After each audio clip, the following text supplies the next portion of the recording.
Oh, mes frères et sœurs, soyez bénis de l'Éternel. Que la grâce et la paix du Seigneur soient avec chacun d'entre vous. Nous bénissons le Seigneur encore aujourd'hui parce qu'il nous a accordé la grâce d'être encore parmi les vivants, d'être encore parmi ceux à qui il a accordé encore sa miséricorde aujourd'hui, son amour. Donc nous le bénissons pour cela et nous lui rendons toute la gloire. Toi mon frère, toi ma sœur, je rends grâce à Dieu aussi pour ta vie, la vie de ton conjoint, la vie de ta famille, la vie de tes proches. Que le Seigneur bénisse tout un chacun d'entre nous. Alors mes chers frères et sœurs à travers le monde, aujourd'hui encore nous sommes à notre rendez-vous pour une autre exhortation encore aujourd'hui. Et l'exhortation que nous allons voir aujourd'hui, c'est la prière que Dieu exauce. La prière que Dieu exauce, que nous allons voir aujourd'hui. Et j'ai tiré cette exhortation dans le livre de 2 Rois, chapitre 20. L'exhortation d'aujourd'hui, je l'ai tirée dans le livre de 2 Rois, chapitre 20. Et sans plus tarder, nous allons commencer cette exhortation. Dans le livre de 2 Rois, chapitre 20, il est écrit ceci. En ces temps-là, Ézéchias fut malade à la mort. Le prophète Ésaïe, fils d'Amoth, vint auprès de lui et lui dit, « Ainsi parle l'Éternel, donne tes ordres à ta maison, car tu vas mourir et tu ne vivras plus. » Bon, nous allons lire le passage nous allons lire du verset 1 jusqu'au verset 6. Et déjà dans ce premier verset, nous voyons que à l'époque là, le roi Ézéchias, qui était un arrière-petit-fils de David, et qui était sur le trône de David, était malade. Et la maladie là, c'était une maladie qui pouvait l'amener jusqu'à la mort. Et voilà, un prophète nommé Ésaïe, fils d'Amoth, vint auprès de lui et lui dit, « Ainsi parle l'Éternel, donne tes ordres à ta maison, car tu vas mourir et tu ne vivras plus. » Car tu vas mourir et tu ne vivras plus. Alors mes chers frères et sœurs à travers le monde, j'aimerais vous dire déjà que nous pouvons recevoir des nouvelles, bonnes ou mauvaises. Mais quelle sera notre attitude lorsque nous recevons des nouvelles? Parce que les nouvelles, nous en recevrons tous les jours. Que ce soit par nos proches, que ce soit par nos familles, que ce soit par les médias, que ce soit par nos médecins, c'est-à-dire ceux qui nous soignent quand nous sommes malades, nous recevons des nouvelles tout le temps. Mais quand nous recevons ces nouvelles-là, qu'est-ce que nous faisons avec? Quel est notre comportement après avoir reçu ces nouvelles? Quelle est notre attitude face à ces nouvelles que nous recevons? Alléluia. Vous allez comprendre là où je vais en venir. Alors le verset 2 dit, Ézéchias tourna son visage contre le mur et fit cette prière à l'Éternel. Je répète le verset 1 au verset 2 de 2 Rois chapitre 20. En ce temps-là, Ézéchias fut malade et malade à la mort. Le prophète Ésaïe, fils d'Amoth, vint auprès de lui et lui dit, « Ainsi parle l'Éternel, donne tes ordres à ta maison, car tu vas mourir et tu ne vivras plus. » Verset 2. Ézéchias tourna son visage contre le mur et il fit cette prière à l'Éternel. Et il fit cette prière, c'est-à-dire la prière qui va suivre dans le verset 3. Il fit cette prière à l'Éternel. Alors mes chers frères et sœurs, lorsque nous recevons une nouvelle, bonne ou mauvaise, la première des choses, c'est de tourner notre face vers le Seigneur. C'est de demander au Seigneur, quel est ton avis par rapport à cette situation? Quel est ton dernier mot par rapport à cette situation? Quelle est ta réponse, ton vœu, ton souhait par rapport à cette situation, au lieu de nous comment? Au lieu de nous mortifier, au lieu de ruminer, au lieu de commencer à avoir des pensées négatives, à avoir des sentiments, des émotions négatives, la première des choses, c'est que nous devons aller vers le Seigneur. Bonne ou mauvaise nouvelle? Surtout, dans les mauvaises nouvelles, nous devons aller vers le Seigneur pour lui demander comment? Son assistance et surtout pour lui demander son avis. Parce que des fois, certaines mauvaises nouvelles peuvent nous mettre à terre. Certains d'entre nous, si nous recevons le même message qu'a reçu le roi Ézéchias là, nous allons être à terre. Nous allons commencer, mais moi je sais le Seigneur, mais moi je suis enfant de Dieu. Pourquoi on m'annonce la mort? Moi j'ai toujours cru à Dieu, moi j'ai toujours marché avec Dieu, moi je suis toujours dans l'œuvre de Dieu. Oh, j'ai toujours fait l'œuvre de Dieu, maintenant Dieu me délaisse. Oh mon Dieu, tu me délaisses. Telle n'a pas été l'attitude du roi Ézéchias. Et regardons dans le verset 3 et vous allez comprendre. Dans le verset 3, on nous dit, dans la prière que fit Ézéchias, c'est ceci. Ô Éternel, souviens-toi que j'ai marché devant ta face avec fidélité et intégrité de cœur, et que j'ai fait ce qui est bien à tes yeux. Et Ézéchias répandit d'abondantes larmes. Le verset 3 de ce passage nous dit, Ézéchias fit cette prière-là à Dieu. Ô Éternel, souviens-toi que j'ai marché devant ta face avec fidélité et intégrité de cœur, et que j'ai fait ce qui est bien à tes yeux. Et Ézéchias répandit d'abondantes larmes. Mes chers frères et sœurs, cette prière ne fait même pas une minute. Cette prière ne... Bon, peut-être, je ne sais pas le temps que cette prière a fait, parce qu'ici nous avons un résumé de la prière qu'a fait Ézéchias. Je ne peux pas déterminer le temps, parce que c'est un résumé ici. Mais dans le résumé qu'on voit ici, on nous dit que Ézéchias a dit, ô Éternel, souviens-toi que j'ai marché devant ta face avec fidélité et intégrité de cœur, et que j'ai fait ce qui est bien à tes yeux. Et Ézéchias répandit d'abondantes larmes. Je vais vous expliquer cette prière-là. La première des choses que Ézéchias a fait lorsqu'il a eu cette mauvaise nouvelle, il est allé devant le trône de Dieu s'humilier. Il s'est humilié. Son ego n'avait pas été touché pour dire, moi qui suis l'arrière-petit-fils de David, qui suis un roi sur le trône de David, mon ancêtre, aujourd'hui le Seigneur veut que je meure. Pourquoi le Seigneur souhaite ma mort? Il n'a pas commencé à ruminer, mais il s'est humilié. Voilà pourquoi je vous disais, lorsque je parlais, depuis le commencement de cette exhortation concernant la prière que Dieu exauce, je vous ai dit que Dieu résiste aux orgueilleux, mais il fait grâce aux humbles. L'humilité d'Ézéchias ici va sauver sa vie. Il s'est humilié. Il n'a pas commencé à interroger Dieu. Oui, Dieu, tu as fait ceci, j'ai fait cela. Non, il s'est humilié. Et dans son humiliation, il va supplier Dieu. Il va supplier Dieu. N'oubliez pas que je vous ai parlé de la prière de supplication. Comme Paul nous dira, faites en tout temps toutes sortes de prières. Donc ici, Ézéchias était dans la prière de supplication. Il va supplier Dieu. Et dans la supplication, il va dire à Dieu, ô Éternel, souviens-toi que j'ai marché devant ta face avec fidélité et intégrité de cœur. Ézéchias était quelqu'un qui marchait dans la fidélité et dans l'intégrité de cœur. C'était un homme qui craignait Dieu. C'était un homme qui marchait selon la volonté de Dieu. C'était un homme qui avait Dieu pour objectif. Voilà pourquoi lorsqu'il a eu la nouvelle, il s'est dit, je vais aller auprès de Dieu et je vais lui rappeler, en souvenir, de la communion qu'il y a eu entre lui et moi. Oh, je vais lui rappeler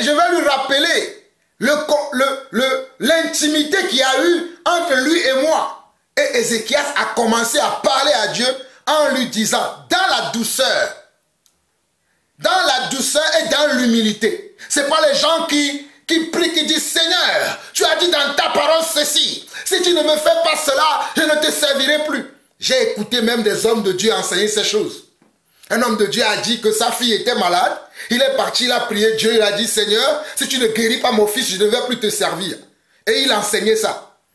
Mais ici, là, ce n'était pas l'attitude que Ézéchias a eue. Ézéchias, lui, il dit, ô Éternel, souviens-toi que j'ai marché devant ta face avec fidélité et intégrité de cœur et que j'ai fait ce qui est bien à tes yeux. Ézéchias ne faisait pas ce qui était bien aux yeux des hommes. Comme je vois la plupart d'entre nous, serviteurs de Dieu aujourd'hui, servants de Dieu, enfants de Dieu, ministres de Dieu aujourd'hui, je vois la plupart d'entre nous aujourd'hui, on veut faire les choses que les hommes aiment. On veut faire les choses qui sont bien aux yeux des hommes. Mais ce qui est bien aux yeux de Dieu là, ne nous intéresse plus.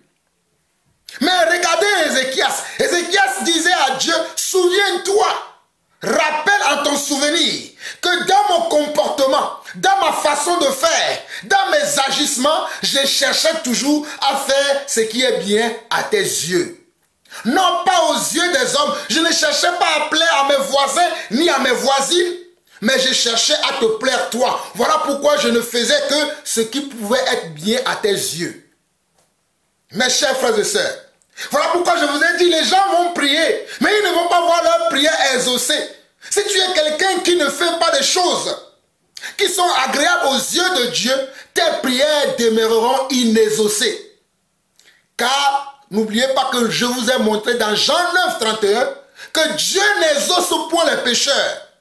Nous avons vu également dans 2 Chroniques 7, 14 que si un peuple s'humilie et cherche la face du Seigneur et qui se détourne de sa mauvaise voie, Dieu les exauce. Nous avons vu également dans 1 Pierre 3, le verset 10 à 12, que celui qui veut aimer la vie et avoir des jours heureux doit comment? S'éloigner du mal. Regardez, voici ce que Ézéchias nous dit.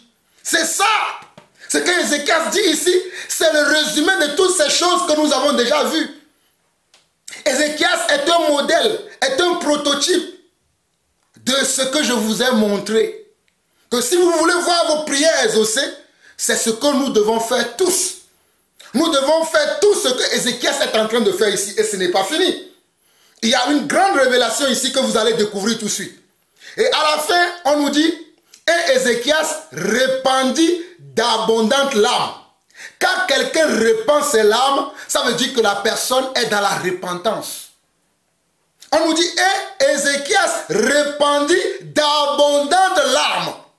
Lorsque quelqu'un pleure et que vous voyez des larmes sur ses yeux, généralement c'est parce que la personne a une mauvaise nouvelle, il y a un décès dans sa famille, il y a quelque chose qui va lui arriver et la personne devient triste. Il y a un sentiment de tristesse qui rentre dans la personne et la personne commence à s'interroger.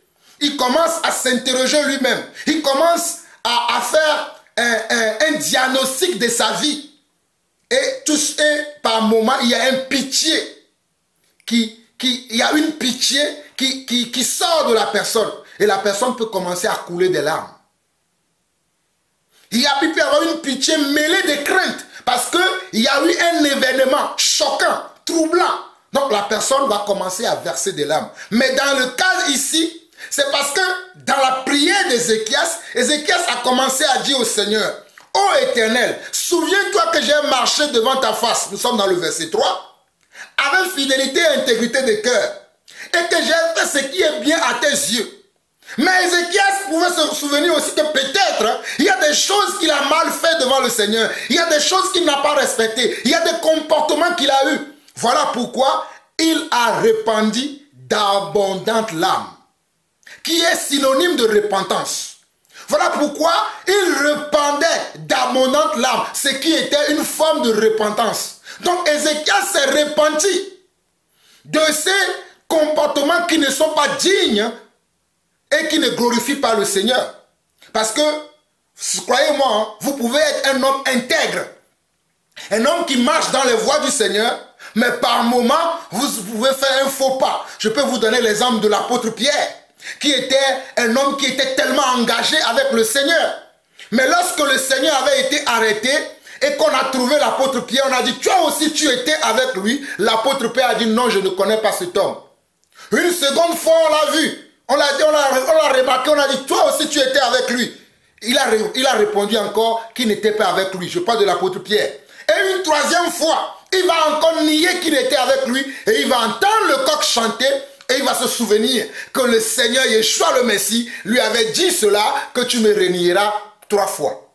Donc dans certaines situations, si nous ne faisons pas attention, nous pouvons tomber dans le péché. Et vous savez que l'apôtre Pierre plus tard a prié pour demander pardon à Dieu et a continué l'œuvre. Ça veut dire qu'il a fauté un peu. Donc, il peut arriver à un serviteur de Dieu de fauter. Mais tu dois te reprendre et revenir dans le droit chemin. Souvenez-vous également de David. David qui a envoyé Uri à la guerre pour que Uri soit tué. Et effectivement, Uri a été tué. Et il a pris sa femme. Et c'est de cette femme-là qu'il a eu même le roi le plus sage de la terre qui est Salomon. Mais David va se souvenir que ce comportement qu'il a eu était un comportement qui ne plaît pas à Dieu. Et la Bible déclare que David va s'humilier. Il va décréter un jeûne.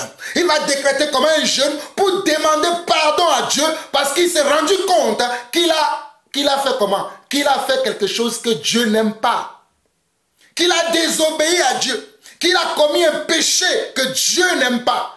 Et la Bible dit que Dieu l'a exaucé. Mais Dieu lui a dit que l'épée ne s'éloignera plus de ta maison. J'aimerais vous dire juste par là que on peut être enfant de Dieu, véritable, qui marche selon les principes de Dieu, qui marche selon la parole de Dieu, qui fait les choses selon Dieu. Mais il peut nous arriver de tomber dans le péché. Il peut nous arriver de faire quelque chose de travers. Mais lorsque nous venons devant Dieu, nous devons être sincères. Nous devons nous humilier et lui avouer nos fautes. Voilà pourquoi la Bible dit dans le livre de Proverbes que nous avons vu la dernière fois. Proverbe 22, nous l'avons vu la dernière fois, que celui qui cache ses péchés ne prospère pas. Mais celui qui les avoue et les délaisse prospère. Celui qui les avoue, non seulement il faut avouer, mais il faut délaisser. Ce n'est pas simplement avouer, il faut avouer et délaisser. Et là, tu vas prospérer. Donc nous voyons ici le comportement d'Ézéchias. Dans 2 Rois, le chapitre 20, le verset 3, dans lequel le roi Ézéchias dit: « Ô Éternel, souviens-toi que j'ai marché devant ta face avec fidélité et intégrité de cœur et que j'ai fait ce qui est bien à tes yeux. » Et Ézéchias répandit d'abondantes larmes. Mais souvenez-vous aussi, j'aimerais vous dire aussi cela, que des fois certaines maladies que nous avons sont le résultat de nos comportements, de nos agissements. Souvenez-vous de Jean chapitre 9. Dans le livre de Jean chapitre 9, les apôtres ont vu un aveugle que le Seigneur avait guéri plus tard. Et les aveugles et les apôtres ont dit: Seigneur, qui a commis un péché dans sa famille? Est-ce lui ou ses ancêtres? Et le Seigneur avait répondu que celui-là, il n'a commis aucun péché. Mais il est comme ça pour que la gloire de Dieu se manifeste. Mais j'aimerais que vous n'ignoriez pas également qu'il y a certaines maladies, certains virus, surtout des maladies mortelles que nous avons dans notre vie, c'est le résultat de nos péchés. Je répète encore, il y a certaines maladies que certains d'entre nous avons, ce sont les résultats de nos péchés. Je prends l'exemple des femmes qui sont infertiles aujourd'hui, qui sont stériles. Ce sont des femmes qui, dans leur jeunesse, elles ont beaucoup avorté. Elles ont tellement beaucoup avorté qu'aujourd'hui, malgré qu'elles sont devenues des enfants de Dieu, elles sont dans le Seigneur. Mais elles n'arrivent pas à concevoir d'enfants. Elles n'arrivent pas à concevoir parce qu'elles ont livré leur utérus au mal lorsqu'ils étaient dans la jeunesse, lorsqu'ils étaient dans le monde. Ils ne faisaient aucun cas de la vie, de la vie que Dieu leur donnait au travers des grossesses qu'elles contataient. Et elles avortaient ces grossesses-là. Et aujourd'hui, elles sont là, elles ne peuvent plus concevoir. Malgré qu'elles sont enfants de Dieu. Donc ça, ce sont les résultats. C'est un exemple. Il y a plusieurs exemples. J'aimerais vous dire simplement que nos comportements, quelqu'un qui fait à manger, mais qui ne lave pas la nourriture, qui ne prend pas soin des aliments qu'il mange, il aura toujours souvent des problèmes d'estomac, de l'intoxication, parce qu'il n'est pas quelqu'un qui est propre. Quelqu'un qui veut manger des choses saines. Il prend des aliments, il ne les lave pas, il prend de la viande, il ne les cuit pas assez, et il va avoir des problèmes d'estomac. Et ça, c'est le problème de Dieu. Donc, c'est juste pour vous dire que certaines maladies que nous avons, c'est le résultat de notre vie de tous les jours, de notre vie quotidienne. Mais que nous devons changer notre comportement et de marcher selon la volonté de Dieu. De revenir à Dieu. de marcher selon le conseil de Dieu. Ce point-là aussi, vous ne devez pas l'ignorer.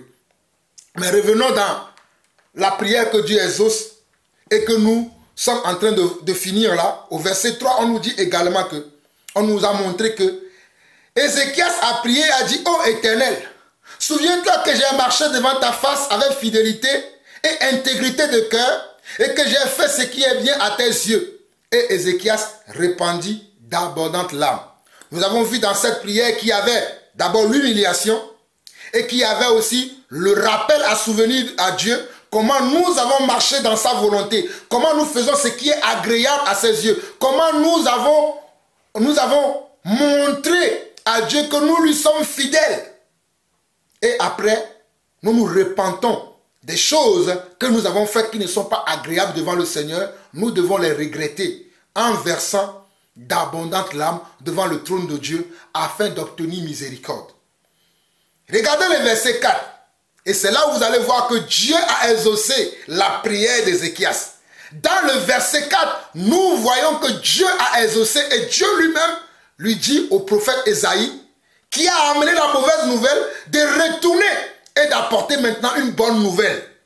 On nous dit souvent, il est écrit dans la Bible que Dieu ne se repent pas, que Dieu n'est pas un homme pour se repentir, ni un fils d'homme pour se repentir. Mes chers frères et sœurs, je peux vous dire que des fois Dieu fait des exceptions. Si nous avons le bon comportement, si nous avons la bonne attitude, si nous avons la bonne manière, Dieu peut changer d'avis à notre sujet. Dieu peut changer le mal en bien à notre sujet. Dieu peut changer ce qui pouvait nous tuer. Dieu peut le changer pour que cela puisse nous donner la vie. Mais cela dépend de notre comportement et de notre attitude. Au verset 4, il dit, Ésaïe qui était sorti n'était pas encore dans la cour du milieu lorsque la parole de l'Éternel lui fut adressée en ces termes. Le verset 5 maintenant, retourne et dis à Ézéchias, chef de mon peuple, ainsi parle l'Éternel, le Dieu de David ton père. J'ai entendu ta prière, j'ai vu tes larmes, voici, je te guérirai. Le troisième jour, tu monteras à la maison de l'Éternel. Mes chers frères, nous allons découvrir ce que Dieu dit dans cette prière. Dans cette réponse, le verset 5, Dieu dit à Ézéchias de retourner, à Ésaïe de retourner annoncer au roi Ézéchias ceci. Retourne et dis à Ézéchias, chef de mon peuple, ainsi parle l'Éternel, le Dieu de David ton père. J'ai entendu ta prière. Vous avez vu? J'ai entendu ta prière. Et il continue. J'ai entendu ta prière. J'ai vu tes larmes. Voici, je te guérirai. Ici, je comprends que lorsque le prophète à Ézéchias, nous voyons dans cette réponse-là que la première des choses que Dieu a fait, Dieu a entendu la prière d'Ézéchias. Il a entendu cette prière. Ce n'est pas toutes les prières que Dieu entend. Donc Dieu va entendre simplement et seulement les prières qui sont faites dans l'humilité. Dieu va entendre les prières qui sont faites dans l'humilité. Comme Jacques dira, vous demandez, Jacques chapitre 4, Jacques dit, vous demandez et vous n'obtenez pas. Vous demandez dans le but de satisfaire vos plaisirs. Mais ici, ce n'était pas dans le but de satisfaire les plaisirs, ses propres plaisirs que le roi Ézéchias a prié. Mais c'était dans le but d'obtenir miséricorde. C'était dans le but de donner gloire à Dieu. C'était dans le but de donner toujours comment? Honneur, fidélité à Dieu. Voilà pourquoi Jacques nous dira, vous demandez, mais vous n'obtenez pas. Parce que vous êtes envieux. Tu as vu ton frère acheter une belle maison, toi aussi tu veux la maison, tu commences à prier, Seigneur, donne-moi une maison. Ça, c'est de l'envie. Voilà pourquoi ta prière demeure toujours inexaucée. Mais ici, Dieu a entendu la prière du prophète. Dieu a entendu la prière d'Ézéchias parce qu'Ézéchias s'est humilié. Voilà pourquoi dans le verset 5, Dieu dit, retourne et dis à Ézéchias, chef de mon peuple, ainsi parle l'Éternel, le Dieu de David, ton père. J'ai entendu ta prière. La première chose, Dieu a entendu. J'ai vu tes larmes, veut dire, j'ai vu ta repentance aussi. Non seulement j'ai entendu ta prière, mais également j'ai vu ta repentance. j'aimerais que vous souligniez ça. J'ai entendu ta prière, mais j'ai également vu tes larmes, ce qui représente pour moi que tu t'es repenti, que tu as changé d'attitude. Il dit, j'ai vu tes larmes. Voici, je te guérirai. Toi qui devais mourir, je te guérirai le 3e jour. Sache que le 3e jour qui va arriver là, tu sortiras de cette maladie qui t'a mené à la mort. Tu ne mourras plus, mais tu vivras. Et Dieu continue. Le verset 6. Oh, alléluia. Le verset 6 où nous allons arrêter. J'ajouterai à tes jours 15 années. Je te délivrerai, toi et toute cette ville, de la main du roi d'Assyrie. Je protégerai cette ville à cause de moi et à cause de David, mon serviteur. Nous allons nous arrêter au verset 6. Regardez le verset 6. J'ajouterai à tes jours 15 années. Je te délivrerai, toi et cette ville, de la main du roi d'Assyrie. Je protégerai cette ville à cause de moi et à cause de David, mon serviteur. Mes chers frères et sœurs, vous voyez comment Dieu a répondu à Ézéchias, parce que Ézéchias a changé de comportement, parce que Ézéchias a changé d'attitude, parce que Ézéchias a répandu plutôt d'abondantes larmes devant le Seigneur. Signe de repentance, signe de comment? D'humiliation, signe de comment? De demande de pardon, de demande de grâce devant le Seigneur. Ce que toi et moi, mon frère et ma soeur, nous n'arrivons pas à faire parce que nous demeurons toujours dans l'orgueil. Il y a des gens qui sont tellement orgueilleux que lorsqu'ils sont dans les problèmes, dans les épreuves, ils commencent à douter de Dieu. Suis-je effectivement un enfant de Dieu? Si je suis un enfant de Dieu, pourquoi je suis dans tel problème? Pourquoi je suis dans telle situation? Certains d'entre nous oublient même que le problème dans lequel ils sont aujourd'hui, c'est le résultat de leurs actes d'hier. Je dis bien, certains d'entre nous oublient que le problème dans lequel ils souffrent et ils sont aujourd'hui, ce sont les résultats de leurs actes d'hier, de leur comportement d'hier, des actions qu'ils ont posées hier. Et quand ces actions-là reviennent, quand le résultat de ces actions reviennent, ils oublient et ils commencent à questionner Dieu, à douter de Dieu, à mettre tout sur le dos de Dieu. Et il y en a d'autres, lorsqu'ils veulent prier, ceux qui sont dans les religions mortes, regardez, ils vont aller réciter « Je vous salue Marie, pleine de grâce, vous êtes... » « Je vous salue Marie » n'est pas une prière. Ouvre ton cœur et parle à Dieu. Hey, « Je vous salue Marie » n'est pas une prière. Ouvre ton cœur et parle à Dieu. Repentez-vous correctement. Repentons-nous correctement. Ouvrons nos cœurs et parlons à Dieu. Il y a d'autres, ils vont être là. Ils vont commencer... Ils vont croire que Dieu est leur petit copain. Peut-être si je viens offrir un cadeau au pasteur, je viens donner un présent à l'homme de Dieu, il priera pour moi et ma situation changera. Et c'est ainsi qu'ils sont là à offrir tous les jours des présents aux serviteurs de Dieu, aux prêtres, à tous ces gens-là que vous connaissez, dans le but d'obtenir une grâce, une faveur. Mais ils oublient que la personne qui donne la grâce là, ce n'est pas l'homme qui donne la grâce. Ce n'est pas moi, Jean-Paul Lawson, qui peut vous donner une grâce ou une faveur. Mais c'est Dieu, notre Dieu, l'Éternel des armées, le Dieu d'Abraham, d'Isaac et de Jacob, le Dieu qui dit et la chose arrive, le Dieu qui ordonne et la chose existe. C'est lui qui donne la miséricorde, mes chers frères et sœurs. C'est lui qui donne la grâce. Et c'est devant lui que vous devez vous humilier. C'est devant lui que vous devez vous humilier. Je répète encore, c'est devant lui que toi et moi, nous devons nous humilier afin d'obtenir sa grâce. Voilà pourquoi il est écrit que Dieu résiste aux orgueilleux, mais il fait grâce aux humbles. Nous devons nous humilier, confesser nos péchés, changer d'attitude. Et lorsque nous prions, nous devons prier dans l'humilité. Nous devons prier avec crainte. Nous devons prier dans le but d'obtenir grâce devant Dieu. Comme nous l'avons vu le roi Ézéchias le faire.